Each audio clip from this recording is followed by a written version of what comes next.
Hello guys, welcome back to my YouTube channel Rahul Raj's Question Care. In this video, we will discuss about the anterior abdominal wall.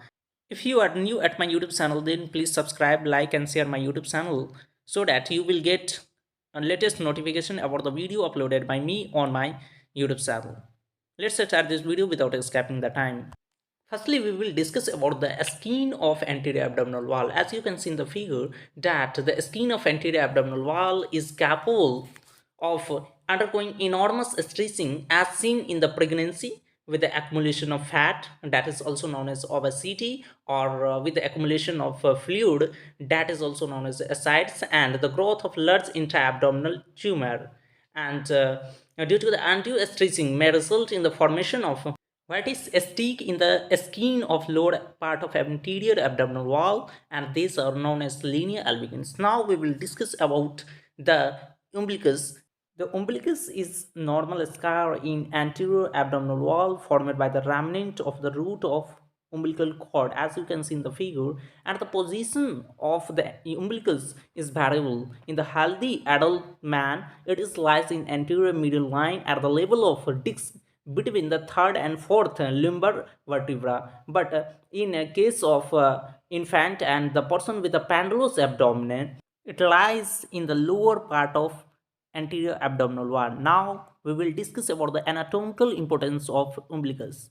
The level of umbilicus represents the watershed plane, and the lymphatics and the venous blood flow upward above the plane of umbilicus, and lymph and venous blood flow downward below this plane, and the skin around the umbilicus is supplied by the segment T10 of the spinal cord. Umbilicus is one of the important sites at which the tributaries of portal vein anastomosis with the systemic vein, that is also known as protocaval anastomosis, as you can see in the figure. In case of portal hypertension, the anastomosis open up to form dilated vein radiating from the umbilicus, that is also known as caput medusae, as you can see in the figure. And however, blood flow in the dilated vein is normal and does not break the barrier of watershed line, and the direction of blood flow in the superior vena cava obstruction and the inferior vena cava obstruction with the broken barrier, as you can see in the figure. Now we will discuss about the embryological importance of umbilicus. As you can see in the figure that umbilicus is a meeting point of fourfold of embryonic plate, that is a two lateral, and one is the head and one is the tail, and this is also the meeting point of the three system, namely the digestive, and that is also known as the vital intestinal duct, and accessory urachus, and vascular, that is also known as umbilical vessel. Now we will discuss about the clinical anatomy of umbilicus. The remnant of vitalointestinal duct may be formed the tumor at the umbilicus, that is also known as very rare tumor or cherry rare tumor. It is homologous to the cherry, so it is also known as cherry rare tumor. The persistence of patent vitalointestinal duct result in the fecal fistula, as you can see in the figure, and the persistence of the proximal part of vitalointestinal duct form the Michael's diverticulum, and the persistence of the middle part of vitalointestinal duct led the formation of enterocele, and the persistence of urachus may form the urinary fistula, as you can see in the figure. Now we will discuss about the superficial fascia of anterior abdominal wall. The superficial fascia of anterior abdominal wall is divided into the superficial fatty layer and the deep membranous layer. And now we will discuss about the content of superficial fascia. Superficial fascia of anterior abdominal wall contain the cutaneous nerve, cutaneous blood vessel, and vein, and the superficial lymphatics. Now we will discuss about the cutaneous nerve supply of anterior abdominal wall. First cutaneous nerve, as you can see in the figure, is the anterior cutaneous nerve, and which is derived from the lower five intercostal nerve and subcostal nerve, and the iliohypogastric nerve. Superficial fascia of anterior abdominal wall also contain ilioinguinal nerve, and lateral cutaneous nerve are two in number and are derived from the lower two intercostal nerve, that is T10 and T11, and the lateral cutaneous branch of subcostal and iliohypogastric T12 and L1 nerve designed over the iliac crest, as you can see in the figure, and supply the skin of anterior superior part of gluteal region. Now we will discuss about the cutaneous artery of anterior Abdominal wall. The cutaneous artery or anterior cutaneous artery are the branch of superior and inferior epigastric artery as you can see in the figure, and the lateral cutaneous artery are the branch of lower intercostal artery, and the superficial inguinal artery arises from the femoral artery and supply the skin of the lower part of the abdomen as you can see in the figure, and the superficial epigastric artery runs upward and medially and supply the skin up to the umbilicus as you can see in the figure, and the superficial external pudendal artery runs medially to supply the skin of external genitalia, and the superficial circumflex iliac artery runs laterally just below the inguinal ligament and along the iliac crest to supply the skin of anterior abdominal wall. Now we will discuss about the superficial lymphatics of anterior abdominal wall. Lymphatics above the level of umbilicus runs upward to drain into the axillary lymph node, and the lymphatics below the level of umbilicus run downward and drain into the superficial inguinal lymph node. Now we will discuss about the important muscle of anterior abdominal wall, and first muscle is external oblique muscle.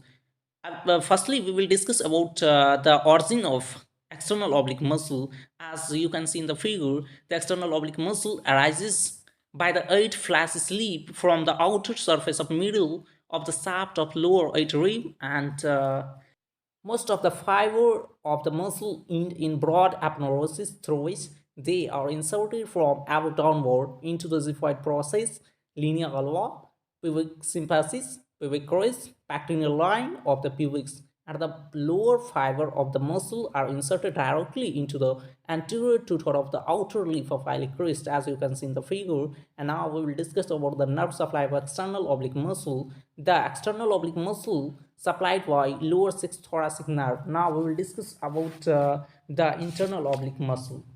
Firstly, we will see the origin of internal oblique muscle. Internal oblique muscle arises from the lateral two-third of inguinal ligament and anterior two-third of intermediate area of iliac crest and thoracolumbar fascia as you can see in the figure. And now we will discuss about the insertion of an internal oblique muscle. The uppermost fiber of internal oblique muscle inserted directly into the lower three or four rib and their cartilage, and the greater part of the muscle in an aponeurosis through which it is inserted into the 7, 8, and ninth costal cartilage and xiphoid process, linea alba, pubic crest, and pectineal line of the pubics. And now we will discuss about the nerve supply of internal oblique muscle. Internal oblique muscle supplied by the sixth thoracic nerve and first lumbar nerve as you can see in the figure. Now we will discuss about the third muscle of anterior abdominal wall, that is the transversus abdominis muscle. And firstly, we will see the origin of transversus abdominis muscle, and the muscle has a fleshy origin from lateral one-third of inguinal ligament, anterior two-third of inner leaf of iliac crest, thoracolumbar fascia, and inner surface of lower six costal cartilage, and the fiber are directed horizontally forward. And now we will discuss about the insertion of transversus abdominis muscle. The fiber in a broad aponeurosis which is inserted into the xiphoid process, the linea alba, pubic crest, and pectineal line of pubics as you can see in the figure. And one point is important here is that the lower fiber of muscle fused with the lower fiber of internal oblique muscle to form the conjoint tendon, and conjoint tendon is very important and you should remember here. And the nerve supply of the transversus abdominis muscle is the lower sixth thoracic nerve and first lumbar nerve. Now we will discuss about the rectus abdominis muscle. The rectus, and firstly we will see the origin of rectus abdominis muscle. The rectus abdominis muscle arises by the two tendinous head, the lateral head from the lateral part of pubic crest, and medial head arises from the medial part of pubic crest as you can see in the figure. Now we will discuss about the insertion of the rectus abdominis muscle. And rectus abdominis muscle inserted on the front of wall of the thorax along the horizontal line passing laterally from the xiphoid process and cutting in that order the 7th, 6th, and 5th costal cartilage. Now we will discuss about the cremaster muscle. Cremaster muscle contain the muscle fasciculi embedded into the cremastery fossa, and fasciculi form the superficial loop from the middle one third of upper surface of inguinal ligament, as you can see in the figure, and a deep loop from the pubic tubercles, pubic wrist, and conjoint tendon. The middle end of the loop are attached to the pubic tubercles, pubic wrist, and conjoint tendon, as you can see in the figure. And one point should be noted here is that the muscle is a fully developed only in case of male. In case of female, it is represented by the few fiber only.